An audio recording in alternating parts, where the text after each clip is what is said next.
సుప్రీత గారు ఈ question. So actually ఇన్ని రోజులు ఏంటంటే మీ మామ్ అంటే ఆర్టిస్ట్గా చేస్తూ తను సంపాదిస్తూ మీకు మనీ ఇచ్చేది. మేబీ మీరు ఇన్ఫ్లుయెన్సర్గా మేబీ ఎర్న్ చేసి ఉండొచ్చు. మీరు తీసుకున్న రెమ్యునరేషన్ అవ్వచ్చు, మీరు సంపాదించిన దాంట్లో మీ మామ్కి ఏమైనా ఇచ్చారా? ఆర్ ఎల్స్ మీ ఫస్ట్ రెమ్యునరేషన్ మీ అమ్మకి ఏమైనా ఇచ్చారా?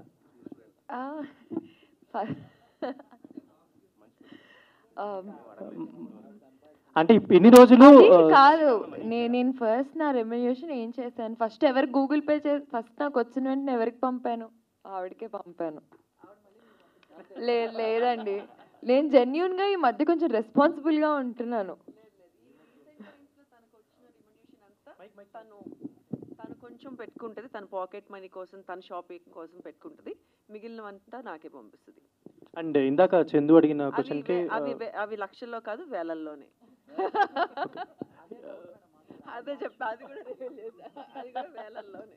సో మళ్ళీ ఆ వేలల్లో నుంచి ట్రిప్పులు ఎలా వెళ్తున్నారు అని రాసుకోకండి, ఆ వేలల్లోనే బడ్జెట్లోనే ట్రిప్పులు. దాని గురించి అడుగుదాం. యాక్చువల్లీ ఒక ఇండిపెండెంట్ ఉమెన్గా ఉంటూ ఒక అమ్మాయిని పెంచుకుంటూ తను ఒక మంచి పాత్రలో తీసుకెళ్తున్న మీరు, లైక్ ఏదైనా ట్రిప్కి వెళ్ళినప్పుడు పోస్ట్ చేసినా, ఏదైనా ఫొటోస్ అలా పోస్ట్ చేసినా, వీళ్ళేదో బాగా సంపాదించేస్తున్నారా, వీళ్ళేదో బాగా ఎర్న్ చేస్తున్నారు, సినిమాల్లో చేస్తే ఇంతెందుకు డబ్బులు వస్తాయని డిస్కషన్ కూడా జరిగి ఉండొచ్చు, మీరు కమెంట్స్లో వీటిలో చదువు.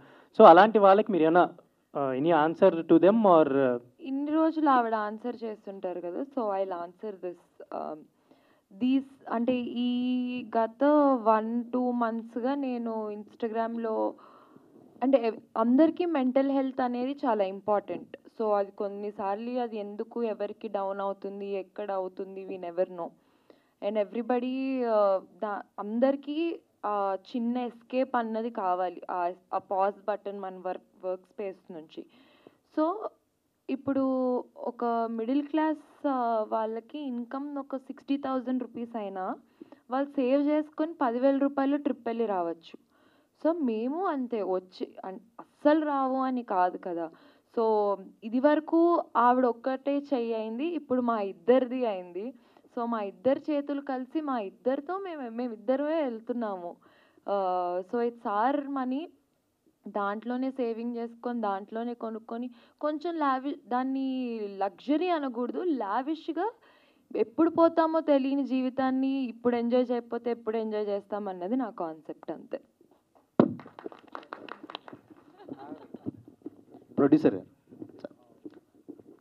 సరే, అంటే ప్రీవియస్గా మీరు ఆల్రెడీ ఏ ప్రొడ్యూసర్ అయినా ఫస్ట్ ఆఫ్ ఆల్ ఒక సినిమా తీసి దాని తర్వాత కొంచెం డబ్బులు వస్తే అలా అలా చేస్తారు. బట్ మీరు ఫస్ట్ టైమే ఒక 5 ప్రాజెక్ట్స్ అనుకొని ఫీల్డ్లో దిగారని తెలిసింది. బట్ ఆల్రెడీ ఒక్కొక్కటి ఎదుగుతూ వచ్చారు. ఫస్ట్ విరాజీ, దాని తర్వాత శబరి, ఇలా ఫస్ట్ శబరి తర్వాత విరాజీ ఇలా వచ్చారు. బట్ నెక్స్ట్ 2 సినిమాలు ఆల్రెడీ లాక్ అయ్యా, లేకపోతే దీంతో 5 అని ఎక్కడ చెప్పలేదండి. అది ఏదన్నా మీరు ఇప్పుడు అంటే నేను వింటున్నా, కానీ నేను ఇంత ముందులా కూడా చెప్పాను. 2వ సినిమా చేసేటప్పుడు కూడా అనుకోకుండా నా second project, third project set అయినాయే తప్ప నేనేమి జస్ట్ ఒక ప్లాన్ చేసుకొని 3 సినిమాలు చేయాలి, 5 సినిమాలు చేసుకొని అలా రాలేదు, అలా చేయట్లేదు కూడా. అనుకోకుండానే సెకండ్ 1, థర్డ్ 1 అంతే. దేవుడి దయ వల్ల 4th అది ఎట్లా జరుగుతుంది ఏంటో తెలియదు. So that's all. అమర్దీప్ అన్న, ఫస్ట్ మీరు ఆల్రెడీ సీరియల్స్ చేశారు, సినిమాలు చేస్తున్నారు. బట్ ఇప్పుడు కొన్ని సినిమాస్లలో క్యారెక్టర్స్ కూడా చేస్తున్నారు, ఇప్పుడు హీరోగా కూడా చేస్తున్నారు. ఇది ఇలానే కంటిన్యూ అవుతుందా, లేదంటే లేదు హీరోగానే కంటిన్యూ అవుతారా క్యారెక్టర్స్? లేదు. అంటే ఇప్పుడు అశ్విన్ అన్న మూవీ వచ్చినవాడు గౌతంలో కూడా నేను చేశాను యాజ్ అన్ క్యారెక్టర్, ఒక ఇంపార్టెంట్ రోల్స్ చేశాను. సో నేను ఇదే అవ్వాలి, నేను దీనికే స్టిక్ అవ్వాలి, ఇలా అయితేనే చెయ్యాలి అని నేనైతే లేను. ఎందుకంటే నాకు ఒక ఆర్టిస్ట్ అవ్వాలని ఉంది, ఒక ప్రాపర్ జనాలు గుర్తుపట్టి రిజిస్టర్ అయ్యి ఇండస్ట్రీ మొత్తం వీడు బాగా చేశాడు అని అనిపించుకోవాలని ఒక మంచి ఆర్టిస్ట్ అవ్వాలని ఉంది. సో ఇంపార్టెంట్ రోల్స్ చేస్తాను, అది మంచి క్యారెక్టర్ అయితే నేను చేస్తాను. నీకు హీరోగా నేను అనిపించి నీకు హీరోగా నేను పనికి వస్తానంటే నేను హీరోగా చేస్తాను. లేదు విలన్గా చేయమంటావా, విలన్గా కూడా చేస్తాను. సో నాకు ఇదే, నేను ఇంతే అనితే తెలియదు. నాకు తెలిసిందల్లా, నాకు వచ్చిందల్లా యాక్టింగ్.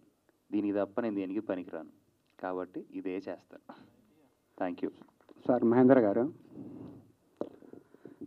మీరు గతంలో 2 సినిమాలు చేసి కొత్త దర్శకులకు అవకాశం ఇచ్చారు, కానీ అవి ఆర్థికంగా దెబ్బపడ్డాయి. మళ్ళీ అదే ఏ ధైర్యంతో చేసి మళ్ళీ కొత్త దర్శకుడికి అవకాశం ఇచ్చారు? మళ్ళీ కాదండి, అప్పుడే జరిగిందండి ఇది కూడా. కాదండి, అన్నీ ఒకేసారి జరిగినాయి తప్ప నేనేమి ఒకదాని తర్వాత ఒకళ్ళకి మళ్ళీ అలాగే కొత్త దర్శకులకు అవకాశం ఇవ్వాలి అని చెప్పి నేనేదో కంకణం కట్టుకొని అలా ఏం చేయలేదండి. జస్ట్ ఇట్ హ్యాపెండ్ అంతే తప్ప న్యూ డైరెక్టర్స్గా ఇవ్వాలి, నేను న్యూ వాళ్ళతో చేస్తాను, అట్లా జరిగినవి కాదు projects. At the same time Sabari జరిగే టైంలోనే సెకండ్ ప్రాజెక్టు, థర్డ్ ప్రాజెక్టు రెండు ఓకే అయ్యి అట్లా స్టార్ట్ అయినాయి తప్ప 1 by 1 కాదు. ఓకే సార్, ఇప్పుడు నెక్స్ట్ ఈ చిత్రరంగంలో ఉంటారా, మళ్ళీ ఏమైనా రాజకీయ రంగ ప్రవేశం అన్న ఆలోచన ఉందా మీకు? రాజకీయ మీరు అన్నది ఏంటి, నేను కరెక్ట్గా విన్నానా? రాజకీయ రంగం లేదండి అసలు నాకు అలా అంటే అండి వద్దు సార్ వద్దు. చెప్పండి. అక్కడ ప్రజాసేవ అండి చేయాల్సిన వాళ్ళకి, ఇది సరిపోదు కదా. ఓకే, అలా ఏం ఆలోచించలేదండి. నాకు సినిమా అంటే ఇష్టము, సాఫ్ట్వేర్ ఫీల్డ్లో వేరే వ్యాపారంలో ఉన్న నాకు సినిమా అంటే ఇష్టం వల్ల ఇక్కడికి వచ్చాను, సినిమాలు అలా చేస్తున్నా, అంతే సార్ జరిగింది. మహేంద్ర గారు సార్, ఇందాక జేబు పరిధి బట్టే నేను సినిమా ఖర్చు పెడుతున్నాను అన్నారు. అర్థం కాలేదు. జేబు పరిధి మించే నేనైతే జేబు పరిధిలోనే నేను ఒక సినిమా ఖర్చు పెడుతున్నాను అని చెప్పడం జరిగింది. ఏ పరిధి మీరు ఫస్ట్ అన్న ఓడదు? ఓకే ఓకే చెప్పండి. బట్ మహేంద్ర గారికి ఇండస్ట్రీలో టాక్ ఏంటంటే సినిమా అనే విషయం వచ్చినప్పటికీ జేబు పరిధే పెట్టుకోకుండా ఖర్చు పెడుతూ ఉంటారు అని టాక్ ఉంది. సో అది శబరిలో ప్రూవ్ అయింది, విరాజీలో ప్రూవ్ అయింది, మళ్ళీ ఇప్పుడు కూడా ప్రూవ్ చేస్తున్నారు. బట్ ఒక మార్కెట్ వాల్యూ అనేది లేకపోతే బిజినెస్ క్యాల్కులేషన్స్ అన్నీ ఉంటాయి కదా, సో వాటిని కూడా ఎంతవరకు మైండ్లో పెట్టుకుంటున్నారా? పెట్టుకోవాలండి, కొత్త కదా, తప్పులు చేశాను, ఒప్పుకోవడానికి ఏముంది. తప్పు చేశాను, ఎక్కువ బడ్జెట్లు అయినాయి, అనుభవం లేదు, కొత్త వాడిని వచ్చాను, ఎక్కువ బడ్జెట్స్ అయినాయి, నేర్చుకుంటా, నిదానంగా నేర్చుకొని బడ్జెట్ లిమిటేషన్స్లో సినిమా చేస్తా. నేను అన్నది జేబు పరిధి అన్నది ఇందాక జస్ట్ క్లారిఫై, ఒక 100 కోట్లు సినిమా చేయాలంటే నా జేబు అంత పెద్దది కాదు, అది ఆ పరిధి నేను చెప్పింది. సినిమా కంటారా ఇంతలో చేయాలనుకున్నప్పుడు అంతలో చేయలేకపోతున్నామండి, ఎందుకంటే వేరే సిచ్యువేషన్స్ ఇక్కడ దానివల్ల. బట్ దాన్ని కూడా కొంత కంట్రోల్ చేసుకొని చేయాల్సిన అవసరం ఉంది. నేనే కాదు, ప్రతి ప్రొడ్యూసర్ కూడా అలా చేస్తేనే, ఎందుకంటే ఇప్పుడు సినిమాలో డబ్బు రావట్లేదు, అది వాస్తవం, ప్రతి ఒక్కరికి తెలిసిందే, మీకు తెలుసు, ఇక్కడికి తెలుసు, మాకు కూడా తెలుసు. సో సినిమాని ఎంతవరకు బడ్జెట్లో చేయగలిగితే అంత నష్టం తక్కువ ఉంటుంది. ఏదన్నా అదృష్టం బాగుండి సినిమా ఆడితే కొంత వచ్చే అవకాశం ఉంటుంది, కాబట్టి బడ్జెట్లో సినిమా చేయాలి. అలా చేస్తేనే సినిమా బ్రతుకుంటుంది, లేకపోతే నిర్మాత బ్రతకడు, నిర్మాత బ్రతకకపోతే సినిమా బ్రతకదు. సరే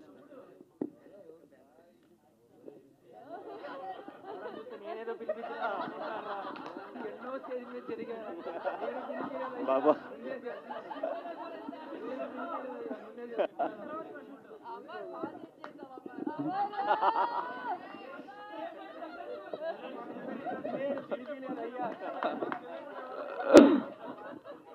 అమర్ గారు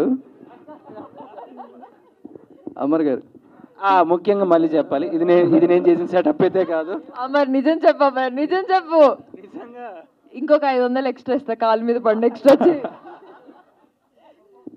అమర్ గారు చెప్పిరనరా, నిజం కొట్టడానికి వచ్చినారేమో అనుకున్నారు. సో ఇప్పుడు మీ క్రేజ్ హలో అమర్దీప్ సో ప్రతి ఇంట్లోని అమర్దీప్ గారు అంటే ఒక ఫ్యామిలీ మెంబర్, అది ప్రతి ఒక్కరు అలా ఓన్ చేసుకున్నారు. ఎందుకంటే సీరియల్స్కి ఆ పుల్ అనేది ఉంటుంది ఎప్పుడు కూడా ఫ్యామిలీ ఆడియన్స్లో. బట్ ఎప్పుడైతే సీరియల్స్ నుంచి సినిమా అనే 70mm స్క్రీన్లోకి అడుగు పెడతామో యాక్టర్స్గా ఎప్పుడు కూడా వాళ్ళ యాక్టింగ్ పెద్ద డ్రాబ్యాక్ అయిపోతుంది అని అంటూ మాట్లాడుతూ ఉంటారు. వెదర్ ఇట్ ఈస్ ఆ డ్రామా ఎక్కువ ఉండడం సీరియల్స్ వల్ల కావచ్చు, లేకపోతే the way of performance of the actors కావచ్చు. సో ఇప్పుడు మీరు ఒక లీడ్ యాక్టర్ ఈ సినిమా చేస్తున్నప్పుడు వాటిని ఎంతవరకు రెక్టిఫై చేసుకున్నారు? Nice question. దీనికి నేను ఎప్పటి నుంచో సమాధానం చెప్పాలను. ఇందాక బ్రో అడిగింది అది కూడా నచ్చింది నాకు. 150 పెట్టి ఎందుకు రావాలి అమర్ని చూడడానికి, ఫ్రీగా కనిపిస్తున్నాడు కదా టీవీలో అని. Bro first thing, serial artist drama చేస్తాడు అనుకోవడం అనేది చాలా మిస్టేక్. సీరియల్స్ చేసేవాళ్ళు they can do number of expressions. అది ఎడిటింగ్లో మన ఇంట్లో లేడీస్ చూడడానికి వాళ్ళకి ఎక్కువసేపు వాళ్ళకి ఎపిసోడ్ రన్ అవ్వడానికి స్లో మోషన్స్, యాంగిల్స్ అవి లాగుతారు తప్ప మేము డ్రామా చేయం. న్యాచురల్గా ప్రాంప్టర్ చెప్తూ ఉంటాడు, దాన్ని మనం యాజ్ ఇట్ ఈజ్ యాక్షన్ చేసి చూపిస్తూ ఉంటాం.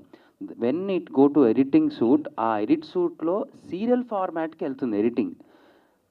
మనం యాక్ట్ చేసేవాళ్ళు సేమ్ ఆ ఫార్మాట్లో చేయము. మనం నార్మల్ యాక్టింగ్, సినిమాలో ఎలాంటి యాక్టింగ్ ఉంటుందో అలానే చేస్తారు. సో దాని ఎడిటింగ్లోనే అలా మారుతుంది. రెండో థింగ్ ఏంటంటే, నేను ఎప్పుడు సీరియల్ యాక్టింగ్ చేయలేదు. నేను పనిచేసిన డైరెక్టర్స్, నేను జానకి కలగలిన సీరియల్ చేశాను. దాంతో పనిచేసిన ప్రతి ఒక్క డైరెక్టర్స్ నాతో ఒక సినిమాటిక్ వేలో నాతో యాక్టింగ్ చేయించుకున్నారు. మీరు ఒక్కసారి టైం ఉన్నప్పుడు వెళ్ళి రఫ్ కట్గా వెనకాలకి వెళ్ళి అలా అలా క్లిప్స్ చూసినా కానీ మీకు ఎక్కడ నా యాక్టింగ్లో ల్యాగ్ ఉండదు. నాదే కాదు, మా జానకి కలగని సీరియల్లో చేసిన వాళ్ళు ఎవరిది ల్యాగ్ ఉండదు. సో సీరియల్ ఆర్టిస్టు ఇంత, సినిమా ఆర్టిస్ట్ ఇంత కాదు. మీకు ఒక విషయం చెప్పనా అండి, ఎంత పెద్ద సినిమా చేసినా దాన్ని ప్రమోట్ చేసుకోవడానికి ఎక్కడికి రావాలి? టీవీకి రావాలి. మీరు అంటారు టీవీలో చూసే మిమ్మల్ని ఎట్లా వస్తారు? ఆ టీవీలో చూస్తేనే కదా నేను సినిమా చేస్తున్నాను విషయం 10 మందికి తెలిసి. నేను అక్కడ ఉన్నాను, వీడు అక్కడికి వెళ్ళి ఏం చేశాడో చూద్దామని చెప్పి అట్లీస్ట్ అక్కడికి వస్తారు కదా అనే ఒక నేపథ్యంతో నేను ఆడియన్స్ని పోగు చేసుకుంటున్నాను. అంటే నా సైడ్కి ఒక 10 మందిని, ఒక 20 మందిని థియేటర్కి పుల్ చేసుకుంటున్నాను తప్ప, అయ్యో నేను తీసేస్తే 200-300 మంది వచ్చేస్తారు, నాకేదో బిగ్ బాస్లో ఉన్నప్పుడు ఓట్లు వేసామా మీరు సూపర్ అని అంటారు. ఎటువంటి హెడ్ వెయిట్, ఎటువంటి పొగరు ఏమీ లేదండి. నేను చిన్నగా ఆడియన్స్ని అలవాటు చేసుకుంటున్నాను. నా సినిమాకు 10 మంది రండి, 10 మంది వస్తారు కదా, 20 మంది వస్తారు కదా, నెక్స్ట్ సినిమాకు 50 మంది వస్తారా, ఇంకో సినిమాకి 100 మంది వస్తారా. నేను జనాన్ని అలవాటు చేసుకుంటున్నాను. ఇది నేను చేస్తున్న format. So serial artist cinema hero అవ్వడానికి example is the Kannada super star Yash, Shahrukh Khan garu, Sivakarthikeyan garu, okay, Vijay Sethupathi garu. They are number of artist. ఎందుకంటేనండి మనకు నిజంగా అటువంటి మంచి సబ్జెక్ట్స్ వచ్చి మనం ఒక కొత్త రకమైన యాక్టింగ్ కానీ మన వే ఆఫ్ లుక్ కానీ మారితే ఏమో ఇంట్రెస్ట్ ఉంది కదా. I'm just pulling the audience to the theatre. ఒక 10-20 మంది నేను పుల్ చేసుకుంటున్నాను అంతే. Thank you so much for asking this question bro. Thank you. Supreetha garu ఏంటండి? ఓకే, ఫస్ట్ టైం మీరు హీరోయిన్గా చేస్తున్నారు, మీ కళ నెరవేరిందా? మీ ఫీలింగ్స్ ఏంటి?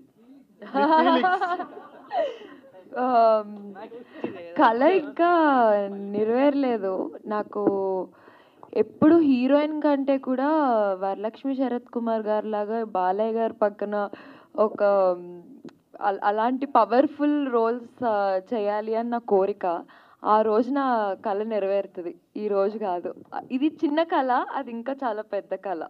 బట్ ఇది జస్ట్ ఒక చిన్న మెట్టు.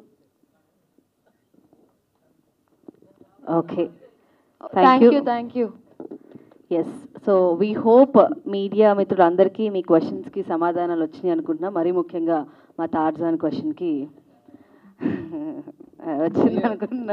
లేదు, నిజంగా అబ్బాయి కరెక్ట్గా అడిగాను. ఎందుకంటేనండి ఆ అబ్బాయికి ఒకసారి మైక్ ఇవ్వరా. లేదు బ్రో, నువ్వు నిజంగా అంటే మంచి క్వశ్చన్ అడిగావు. ఎందుకంటే చాలా మంది దానికి ఆన్సర్ చేయి, ఓకేనా? నువ్వు మళ్ళీ అడగ. లేదు బ్రో, ఈ క్వశ్చన్ చాలా మంది, ఎందుకంటే నాలో కూడా మేము మా ఫ్రెండ్స్ మేము ఆడుకునేటప్పుడు కూడా చాలామంది నువ్వు షోలో కనిపిస్తావు, డ్యాన్స్లో కనిపిస్తావు, నేను చూసేకి ఎవర్రా వస్తారు. నిజంగా అంటే ఐడియా అయితే ఉంది బ్రో. కానీ ఏంటంటే నువ్వు ఎగ్జాంపుల్ చూస్తే పెద్ద సినిమాలు రిలీజ్ అయిన, రీసెంట్ సినిమాల్లో రిలీజ్ అయిన ప్రతి ఒక్క షోలో నేను ఉన్నా. అవునా? వాళ్ళందరూ ఎక్కడికి వచ్చి ప్రమోట్ చేశారు? ఇప్పుడు ప్రమోటింగ్ అనేది వేరియస్ ప్లాట్ఫామ్ నుంచి వస్తుంది. అది ఏదో యూట్యూబ్స్ అవ్వచ్చు, టెలివిజన్ అవ్వచ్చు, తర్వాత పబ్లిసిటీ స్టంట్ అవ్వచ్చు, వేరే ఆడియో లాంచెస్ అవ్వచ్చు. ఇది వన్ ఆఫ్ ది వే అంతే. TV platform it's not a one of the way, it's a main way. ఎందుకంటే బ్రో పల్లెటూర్లలో యూట్యూబ్ రాదు, వాళ్ళకి తెలీదు. వెళ్ళి యూట్యూబ్లో ఈరోజు ఏం సినిమా వచ్చిందని చూడరు. నువ్వు టీవీ ఆన్ చేస్తే అక్కడ వచ్చే ఒక ప్రోమో, అక్కడ వచ్చే ఒక టీజర్, దాని గురించి మాట్లాడే ఒక యాంకర్, మనకు తెలిసిన యాంకర్. సపోజ్ చందు, నాకు తెలుసు చందు ఒక సినిమా గురించి చెప్తున్నాడు అంటే, ఓహో ఈ సినిమా గురించి చెప్తున్నాడా, ఈ సినిమా ఏదో బాగుంది అని అనుకుంటే మన మెంటాలిటీ ఇది. అంటే యూట్యూబ్ చూసేవాడు యూట్యూబ్ చూస్తాడేమో కానీ, ఇన్ సోషల్ మీడియా ఫాలో అవుతాడేమో కానీ bro, TV is the ultimate asset for the audience. Yes, and one more thing sir, ఇప్పుడు షారుఖ్ ఖాన్ గారి గురించి, ఎస్కేఎన్ గారి గురించి, వీళ్ళందరి గురించి చెప్పారు కదా. అవునవును, శివకార్తికేయన్ గారి గురించి చెప్పారు. రాఘవ్ అని చెప్పేసి హిందీ ఒక ఆర్టిస్ట్ ఉన్నాడు. రాఘవ్ అని చెప్పేసి డాన్స్ ప్లేస్ హోస్ట్ చేస్తారనమాట. సో టీవీలో కనిపించకుండా ఒక 2-3 ఇయర్స్ తర్వాత మళ్ళీ వచ్చారనమాట. ఎప్పుడైతే హీరోస్ కానీ ఎప్పుడైతే కొంచెం కనిపించకుండా దూరంగా ఉంటారో వాళ్ళ మీద ఇష్టం పెరుగుతూ ఉంటుంది. ఒక చిన్న మాట్లాడినా చేసినా హైప్ ఉంటుంది అనమాట. రెగ్యులర్గా ఫ్రీక్వెంట్గా కనిపిస్తుంటే ఆ హైప్ ఉండదు. దిస్ ఈజ్ వాట్ నేను కనపడకుండా పోవడం నాకేమైనా మాయరోగమా?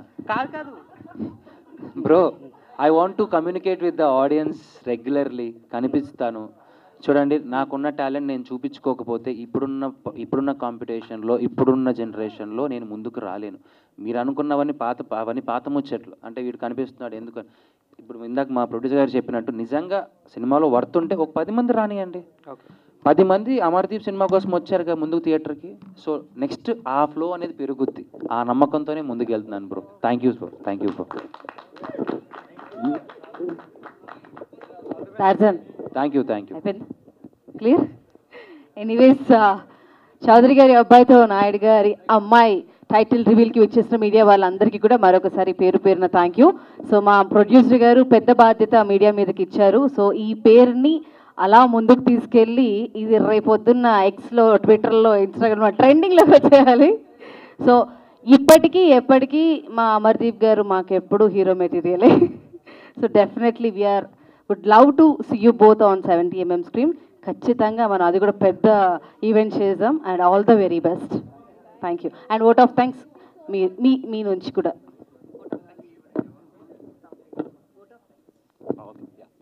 థ్యాంక్స్ అండి. ఇక్కడికి వచ్చిన మీడియా వాళ్ళందరికీ ఏదన్నా మేము మాట్లాడిన దాంట్లో చిన్న మిస్టేక్స్ ఉన్నా, మిమ్మల్ని నొప్పించిన సారీ ఫర్ దట్ అండి.